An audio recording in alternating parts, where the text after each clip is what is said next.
When you were a kid, you were saying you were able to look at your dad or your uncle and you could really perceive them and understand them and know them. Yeah. When you looked around at the people in the org and you trusted them, do you think there was a misperception there, or were you? Well, I tell you, I got to be honest, is that the more I got in, the stupider I got. As I get out, that's my perception. The less, I mean, Christ, you don't even ask questions. I mean, that's what I was trying to remember the other day, that I was trying to say that I had forgotten. Like this thing, I got into, they made me as commissioner of CCHR. I'm talking to Tory. And the CCHR is? Because Citizens Commission on Human Rights is a way to try and destroy psychiatry and psychology. And I was like, fine, I don't give a shit. And so, you know, they put my name on their stationery. Fine, it got me out of an ethics cycle or something. So I say, okay. And, but I would go, and I always had questions, you know, because I would, you know, even L. Ron Hubbard, you know, he would always call the psychs, and he would rail about them and how terrible they are, and they're the sole course of destruction. But he would never, I kept saying, you know, his own technology says that's a generalization, the psychs. Who?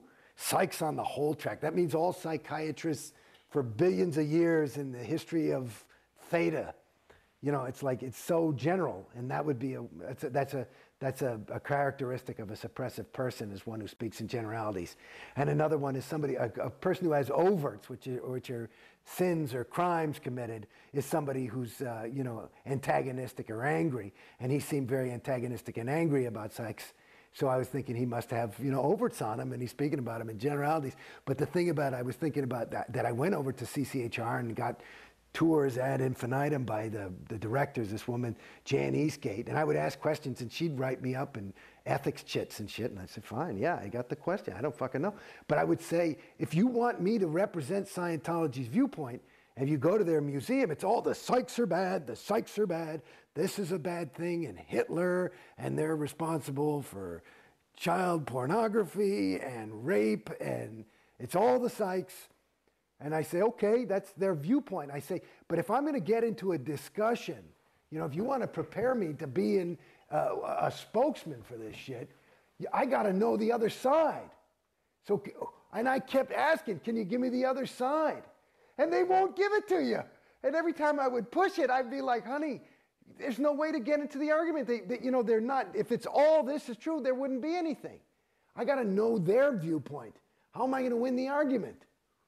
You know what I mean? And they wouldn't give me the viewpoint. And it was like, and then they started to write me up because I'm doubting. I'm not saying I'm doubting or nothing. I'm just waiting for the data, which is this whole big thing about learning how to think correctly is this other course called the Data Series.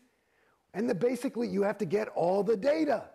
They won't give you any fucking data on certain things. And especially about this. There's nothing written in all the tomes of Scientology about psychiatry.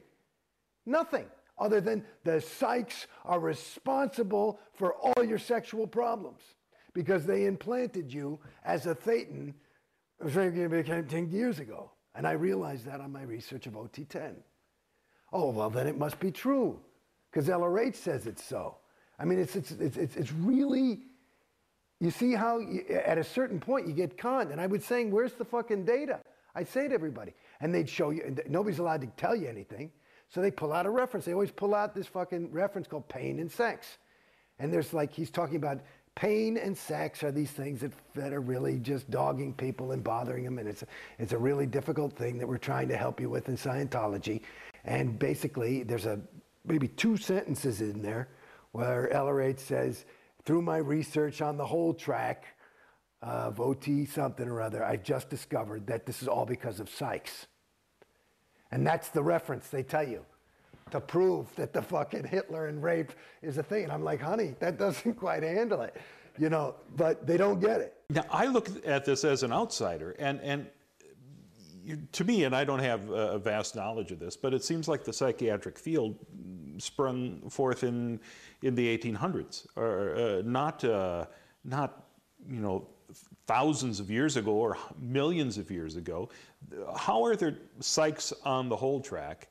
Because if there weren't psychs? No, well, because now the latest, these are the evil people. These are the evil beings, actually. These are the evil beings. And they've been around, like you hear about Xenu and all that shit. Xenu was a psych. You got it? So he just wasn't a practicing psychiatrist. No, he was practicing Xenuism. You got it? Gotcha. Now they're called psychs. So you better beware. I remember one time I visited. Right? Fuck me. One time I visited the Celebrity Center, and it just walked in late at night and looked around and said, well, what goes on in here? Right. And they woke up the projectionist to show me the orientation. Oh, nice. I had my own private screening that night. And they had some poor Sea Org kid, maybe 15, 16 years old, babysitting me in the theater. Right. Well, you're not allowed to watch the movie alone. Right. Well, I was. Not allowed to do what? Because you get an MU. Like he was watching to make sure you didn't have any lack of mask kind of shit. And he was making small talk before that, and he was saying, well, you remember the Salem witch trials? Yeah. It was the psychs behind that.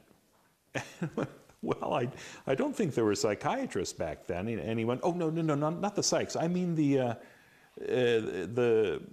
pharmaceutical companies. Oh, dear goodness. No, not quite. See, these are the kids. You just gotta, you dash off a get well soon card, and that's about it. Because it's sad, This is the interesting thing. And it goes back to, to answer further the question of, what did you perceive? What I perceived, and I kind of avoided the question by saying I got stupider. But let me tell you something. These are good people. These are some of the best people you can meet. These are people who really want to help. They're willing to give up their entire life and their own personal ambition to help others. That's a pretty rare, and generally you would say, it's a pretty decent person. That's the thing. And I would say I'm not a bad person, If I saw me walking around there, I'd say, okay, he's okay, But when you say you got stupider, how do you think that happened? Well, in my opinion, again, and I'm only out of Scientology about a year or so, less than a year, officially. But in my opinion, what I've gathered as I wake up. It's a funny thing in Scientology, you feel as though you're waking up to the truth, the reality, or what really is. But what you're doing is waking up to the reality of Scientology, which is that, not the reality, which is the agreed upon universe of what is. And basically, in my opinion, the best thing you can be is yourself. And that's who you are.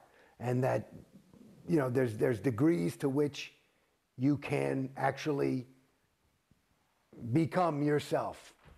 And that's probably what the whole spiritual interest is. For me, I don't really know. But what Scientology, the trick of it is, it makes you feel as though you're sold that you're actually becoming yourself. But what you're actually becoming is, my name's Jason Beghe. I was becoming Jason Beghe, the Scientologist, rather than just, not even Jason Beghe, but me. And the trick is, and you say, how do you fall for this shit? Go back to my first fucking win. Because it's me. It's me. And so there is you. But then it's you are through, I can't explain it, pressure of the group, or this is the thing I'm trying to get. Because I've never been like a guy, well, I got to get a pair of those shoes because everybody's wearing them. It's not been, I've been always, I got to find my own if everybody's wearing those things. But it's like, and maybe that's how I got out to some degree, is that I always try, I'm not saying I had never, bought a BMW or whatever the fuck people want to do, but it's like, to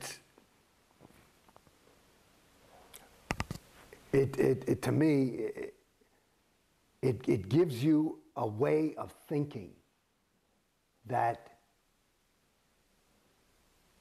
at least for me and from what I observe of others, is not native to that person. I think, as I said before, in my opinion, I suspect, I'm no Dalai Lama, but I think that the best thing you can be is yourself.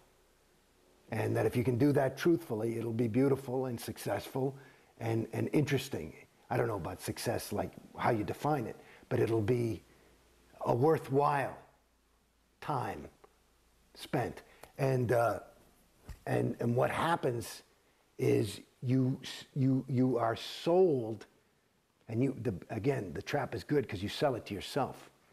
Because if you're not on course, you're wanting to be on course, or you should be on course. You've got your own self in jail. It's an autopilot gig. It's quite good. I think there's some hypnotism in there or something. I don't quite know, but it's quite surprising.